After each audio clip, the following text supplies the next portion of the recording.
Mr. Mojo here, and I'm going to take you through doing a glucose and ketone test using your Keto-Mojo GKI Bluetooth meter. So first, let's get ourselves prepared. I'm going to do glucose first. If you tear the strip in the middle there to open it up, it's really nice and easy. You want to make sure that you don't contaminate the top of the strip, so I like to put it on top of the pack as I've read it, as I prepared it. Then I go like this one on the second one. You'll also notice inside the packet that there's a special dehumidifying liner strip in there. Let's put that down on this part here. Great, so those are ready. The next thing I want to do is prepare my finger. I'm using an alcohol swab, or ideally what you want to do is, if you're at home, wash your hands in nice warm water, because that warm water will increase the vascularity and make you get a good sample. So here we go, nice and clean. We don't want to have any lotions on our hands, because sometimes you find coconut oils and things like that can affect your result.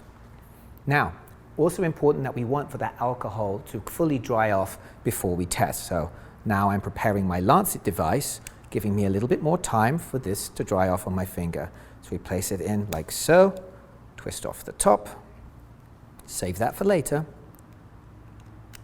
put it on, set for the depth of your skin. Goldilocks zone for me is number 3.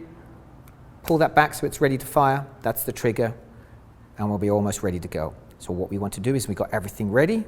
We then take our glucose strip, we place it in to the meter. The meter will automatically recognize that it's a glucose strip, and the blood droplet icon will be flashing when it's ready to receive the sample. So here we go. Great. Gentle little bit amount of pressure there, very little is needed. A bead about half the side of the matchstick head is good. And then we just want to gently sip off the top. Let's hope the camera can catch that. Here we go.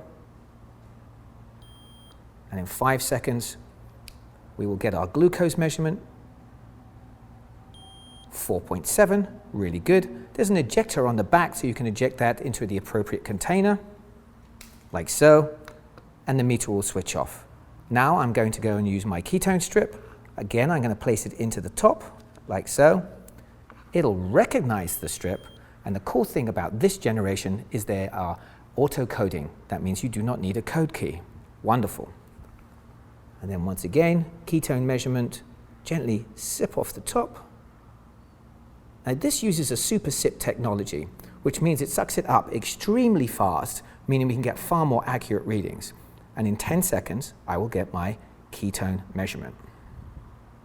2.4, really good, in the zone.